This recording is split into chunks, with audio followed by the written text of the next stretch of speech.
Class হবে না, ছাত্র নেই, অনেকটা এরকমই এক বেনজির ঘটনার সাক্ষী থাকলো রাজ্যসভা।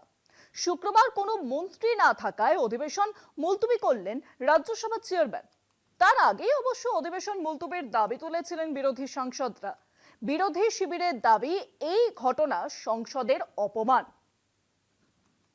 নজিরবিহীন ঘটনা রাজ্যসভায় অধিবেশন চলাকালীন কক্ষে কোনো পূর্ণমন্ত্রী উপস্থিতি নেই। সংসদীয় বিধি উল্লেখ করে বিরোধীদের অধিবেশন মুলতবির দাবি। উপরাষ্ট্রপতি তথা চেয়ারম্যান সিপি রাধাকৃষ্ণন অধিবেশন মুলতবি করতে বাধ্য হলেন। শুক্রবার ছিল সংসদ হামলার 24 বছর পূর্তি। 2001 সালের 13ই ডিসেম্বর সংসদে জঙ্গি হামলায় 12 জনের মৃত্যু হয়। এদিন ওই হামলায় নিহত নিরাপত্তারক্ষীদের শ্রদ্ধা জানান রাজ্যসভার সাংসদরা। তারপরই বিরোধীরা আবিষ্কার করেন যে কোনো পূর্ণমন্ত্রী অধিবেশনে উপস্থিত নেই। সংসদের অধিবেশন চলছে, অথচ তাতে কোনো পূর্ণমন্ত্রী উপস্থিত নেই। নিয়ম অনুযায়ী কোনো পূর্ণমন্ত্রী না থাকলে সংসদে অধিবেশন চালানো যায় না।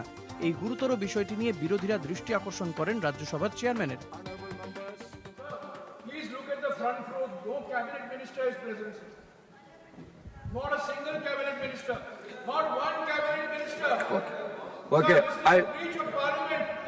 I will take it up with I will take it up with the governor, please. সেই পরিস্থিতিতে বিরোধী সাংসদরা রাজ্যসভার চেয়ারম্যান সিপি রাধাকৃষ্ণনকে অনুরোধ করেন অন্তত একজন পূর্ণমন্ত্রীও যাতে রাজ্যসভায় উপস্থিত হন সেই ব্যবস্থা করতে। একই সঙ্গে তারা দাবি করেন যতক্ষণ না কোনো মন্ত্রী কক্ষে আসছেন ততক্ষণ অধিবেশন মুলতবি করা হোক।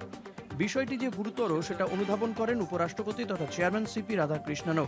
শেষ পর্যন্ত তিনি মেনে নেন অন্তত একজন পূর্ণমন্ত্রীর সংসদের উচ্চকক্ষে থাকা উচিত। Minister, please request a cabinet minister to come to the house. Please request the cabinet minister to come to the house. কিন্তু চেয়ারম্যানের বলা 10 মিনিট পরও কোনো পূর্ণমন্ত্রী আসেননি। চেয়ারম্যান রাধাকৃষ্ণন শেষে বাধ্য হন অধিবেশন মুলতবি করে দিতে। The house is adjourned for 10 minutes. এদিন সরকার পক্ষের এই আচরণকে সংসদের অপমান হিসেবে দেখছে বিরোধী শিবির।